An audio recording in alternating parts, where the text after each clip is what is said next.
একোৱেই নাই দেখোন, একো মাহেই মানে কোনদিনা বনাব, কি কৰিব, একো বনোৱাই নাই, একো হোৱাই নাই দেখোন। এনেকৈ থাকিলোঁ সমাধিটো।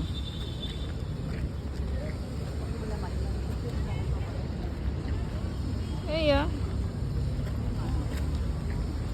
কোনদিনা বনাব, কোনদিনা ৰেডি কৰিব জুবিন দাক, সেনেকুৱাই হৈ আছে। অপেনিঙত যেনেকুৱা আছিলে এনেকুৱাই দেখোন। এতিয়ালৈকে ন্যায় নাপালে মানুহটোৱে। পোষ্টকেইটাই থাকিল, মানুহটোৰ অস্তিত্ব নাইকিয়া কৰি পেলাল।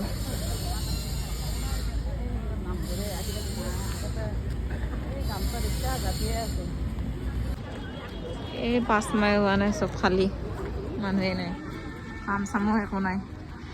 কি কৰিব বিচাৰিছে অসম চৰকাৰে ক'বই নোৱাৰো আৰু।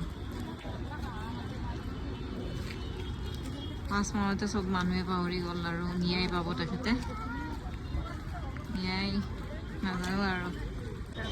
দুচকুলে তোমাক চালে সপোনা দৰি থাক নামে। এইকেইটাই মানুহ।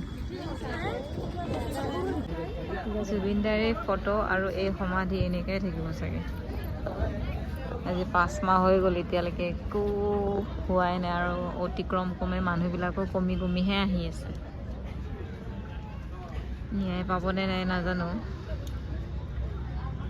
লাহেকৈ মানুহবিলাকেও আঁতৰি গ'ল আৰু বিজেপি চৰকাৰেও এতিয়ালৈকে একো কৰা নাই আৰু। নাজানো কি কৰিব বিচাৰিছে, নাজানো আৰু চৰকাৰখনে। জুবিন দাক চাগে সকলোৱে পাহৰি গ'ল, 5 মাহ হ'ল আৰু আজি জুবিনদাৰ সমাধিত মানুহ নাইয়ে চাওকচোন। আপোনালোকে কাক ন্যায় দিব জুবিন দাক? কেনেকৈ ন্যায় দিব জুবিন দাক? আহি কিনে চোৱা চিতাই নাই চাওক। জুবিনদাৰ সমাধি এয়া এনেকৈ পৰি আছে, নিস্তব্ধ হয়। জুবিনদাৰ মৃত্যুটো নিস্তব্ধ হৈ গ'ল, আমিবিলাকে একো কৰিব নোৱাৰিলোঁ। 5 মাহ হৈ গ'ল, একো এটা খা খবৰ নাই। এয়া দেখিছেনে? আৰু এই পৰিৱেশ, মানুহ নাইকিয়া হৈ গ'ল, চব আজিকালি নিজৰ নিজৰ কামত ব্যস্ত। মুখখনৰে খালি পক পক পকনি কৰি আছিলে চববিলাকে দেই। এয়া মানুহে নাই, ক'ত গ'ল ৰাইজসকল?